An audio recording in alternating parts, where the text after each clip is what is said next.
खबर पूर्णिया से। पूर्णिया में एमपी पप्पू यादव ने हजारों लोगों को इफ्तार पार्टी दी है, तो दूसरी तरफ पूर्णिया के 22 असेंबली के बेलगाछी में तेजस्वी यादव इफ्तार पार्टी में शिरकत की है। मुस्लिम तबके के सीमांचल में अपनी पकड़ मजबूत करने के लिए आरजेडी की तरफ से इफ्तार पार्टी का इनेकाद किया गया और इस इफ्तार पार्टी में तेजस्वी यादव के साथ सीमांचल के कई एमएलए, साबिक मिनिस्टर शामिल हुए।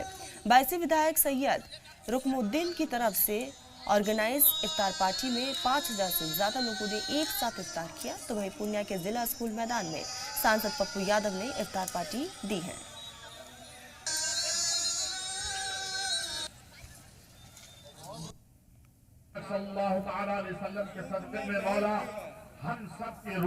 ये दो तस्वीरें आप देख रहे हैं, एक तरफ तेजस्वी यादव और दूसरी तरफ पप्पू यादव। लगातार आने वाले समय में बिहार में विधानसभा चुनाव, लेकिन उससे पहले एक तबके को साधने की कोशिश जो है पार्टियों की तरफ से साफ तौर पर देखने को मिल रही है और इसी कड़ी में इफ्तार पार्टी का आयोजन किया गया है और सियासी तौर पर ये इफ्तार पार्टी कई मायनों में बेहद खास हो जाती है। तो ये तस्वीरें, एक तरफ पप्पू यादव और दूसरी तरफ तेजस्वी यादव लगातार साबिक एमएलए, मिनिस्टर्स के साथ बैठकर इफ्तार पार्टी में शामिल हुए और इफ्तार का लुत्फ उठाते हुए नजर आए। तो दो तस्वीरें हैं, एक तरफ पूर्णिया में भी पप्पू यादव ने इफ्तार पार्टी का आयोजन किया जिसमें 5000 से ज़्यादा लोग शरीक हुए और इस बीच आरजेडी की तरफ से तेजस्वी यादव भी इफ्तार पार्टी में शरीक हुए और इस बीच खिताब भी किया गया है, एक पैगाम ज़रूर दिया गया है। लेकिन सियासी तौर पर देखा जाए तो ये इफ्तार पार्टी जो है कई मायनों में बेहद खास है, क्योंकि आने वाले समय में विधानसभा चुनाव बिहार में और उससे पहले लगातार एक तबके को साधने की कोशिश जो है पार्टियों की तरफ से साफ तौर पर देखने को मिल रही है।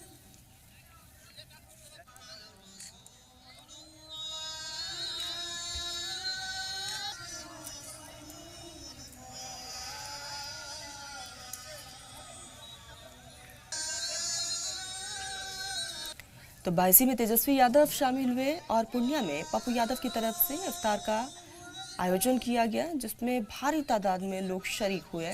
आपको बता दें कि 22 में आरजेडी की तरफ से इफ्तार पार्टी ऑर्गेनाइज किया गया और साथ ही पूर्णिया में पप्पू यादव की तरफ से इफ्तार पार्टी का आयोजन किया गया। भारी तादाद में लोगों का हुजूम देखने को मिला और इस इफ्तार पार्टी में शरीक होते हुए खुद यहाँ पर तेजस्वी यादव खिताब करते हुए लोगों को भी नजर आए। आजाद हिंदुस्तान के बाद कितने बार कौन कौन लोग जब चुनाव मौसम आता है तो सभी तरह के पर्व लोगों को याद आ जाता है। चुनाव खत्म होते ही लोग भूल जाएंगे दीपावली, होली, रामनवमी, भूल जाएंगे लोग छठ, भूल जाएंगे रोजा। कभी सीमांचल में आप सुने थे कभी कोई रोजेदार बाहर से आके करता है, चुनाव नहीं हो तो कोई ना। आप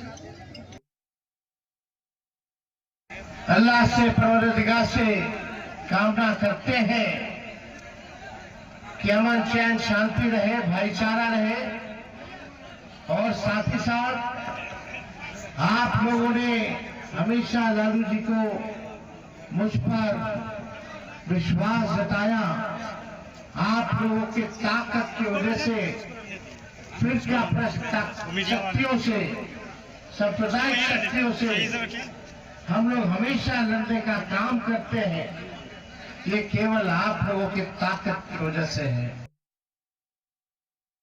नहीं, बड़ी खुशी की बात है कि तेजस्वी जी लगातार जो इफ्तार का प्रोग्राम हो रहा है उसमें वो खुद से जा रहे हैं। कल दरभंगा में प्रोग्राम था, आज यहाँ है, फिर परसों दिल्ली के पटना के अंदर राष्ट्रीय जनता दल के अध्यक्ष लालू प्रसाद जी ने दावत दी। मुझे भी यहाँ की दावत मिली थी, मैं आया था और आज मैं समझता हूँ कि इस तरह का दावत इफ्तार आपको पूरे बिहार में कहीं देखने को नहीं मिलेगा। इससे हम लोग अमन शांति के लिए दुआएं मांगेंगे रमजान के खास मौके पर कि इस मुल्क में, इस राज्य में अमन और शांति हो और एक अच्छा माहौल कायम हो।